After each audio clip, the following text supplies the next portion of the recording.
الحمد لله والصلاة والسلام على رسول الله وعلى آله وصحبه ومن والاه. أعوذ بالله من الشيطان الرجيم.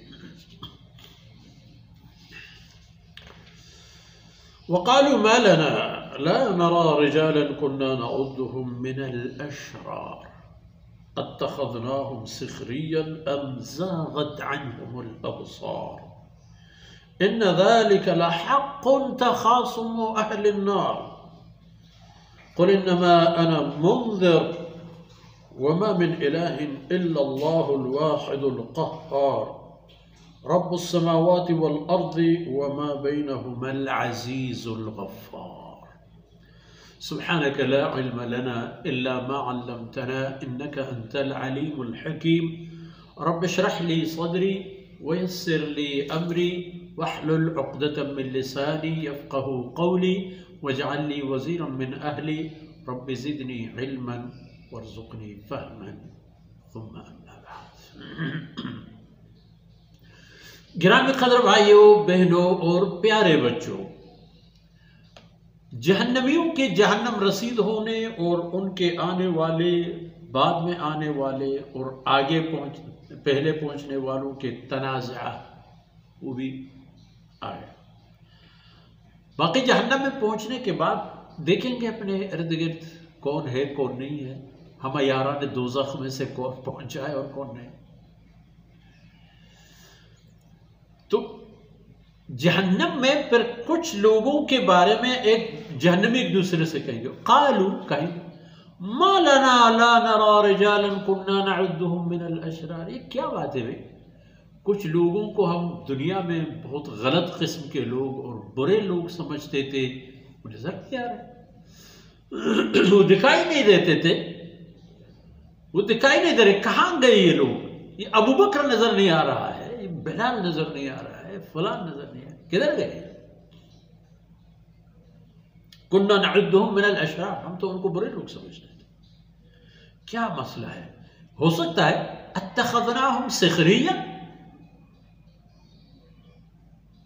یا تو دنیا میں ہم جو کچھ کہتے تھے یہ تو ایک مذاق تھا جو ہم کرتے تھے، حقیقی بات تو ایسی نہیں تھی. حقیقتاً وہ اچھے لوگ تھے اور ہم ان کو برا سمجھ رہے تھے. ام زاغت عنہم الابصار، یا یہ ہے کہ ہماری آنکھوں سے یہ لوگ اوجل ہیں، پتہ نہیں کسی کونے قدرے میں پڑے ہوئے عذاب سہ رہے ہوں گے لیکن نظر تو نہیں آ رہے. ہاں جی، ان ذلک لحق تخاصم اہل النار. یہ جو ہے نا جہنم میں جہنمیوں کا آپس میں لڑنا جگڑنا اختلاف کرنا لعن طعن کرنا، یہ ایک حقیقت ہے، یہ ہوگا. اور دنیا میں بھی مشاہدے آتے ہیں.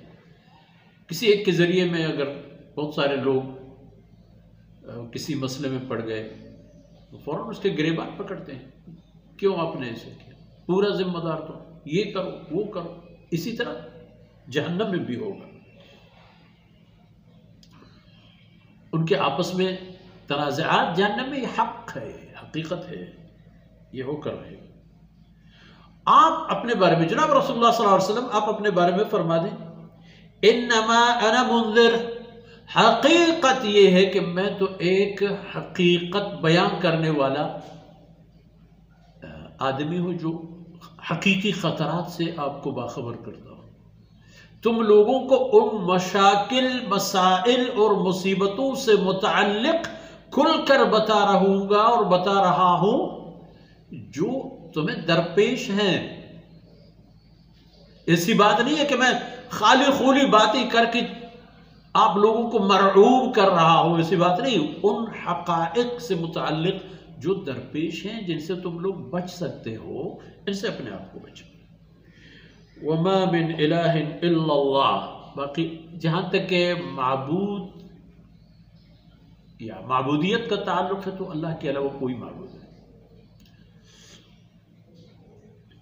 الواحد القہار، اللہ کی ذات ایک ہے اور تمام طاقتوروں کو مغلوب کرنے والا ہے. کوئی بھی آپ کو نظر آئے گی یہ طاقتور ہے، یہ طاقتور، یہ بڑی طاقت ہے، وہ نہیں. سب کے سب اس کی طاقت کے نیچے دبے ہوئے ہیں، ان کی کوئی حیثیت نہیں ہے۔ اور وہ ہے رب السماوات والارض وما بینہما، رب کا معنی مالک بھی اور رب کا معنی پالنے والا بھی۔ اس نے آسمانوں اور زمینوں اور پوری کائنات میں سب کچھ پیدا فرمائے ہیں، سب کچھ کو پالا بھی ہے، اور سب کچھ اس کی ملکیت میں ہے، اس کی سلطنت میں ہے، بطور اس کے احکامات ماننے، اور اس کے مال و ملک ہیں اس صورت پر کہ ان میں سے جس کے ساتھ جو کرنا چاہے کر لے۔ رب السماوات والارض، آسمانوں اور زمینوں کا، اور پھر بیچ کا کیا ہوگا؟ وما بینہما، اور جو کچھ خلا میں ہے، فضا میں ہے، کائنات میں ہے، آسمانوں سے لے کر زمین تک، سب اس کی ملکیت ہیں۔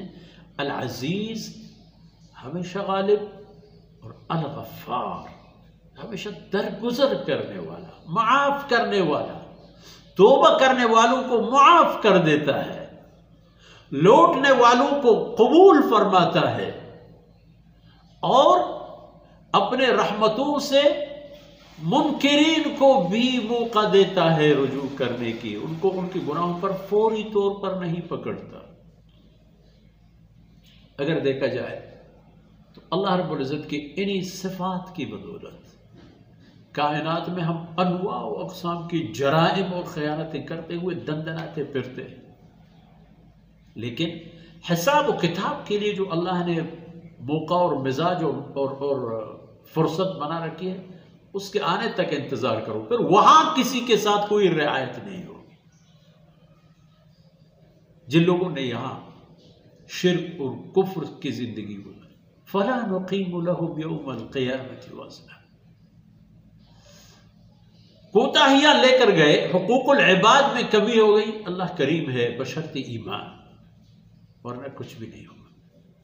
آج کی باتیں اتنی حد تک، اللہ رب العزت کوتاہیوں سے درگزر فرمائے۔ وصلی اللہ علی نبینا محمد وعلی آلہ وصحبہ۔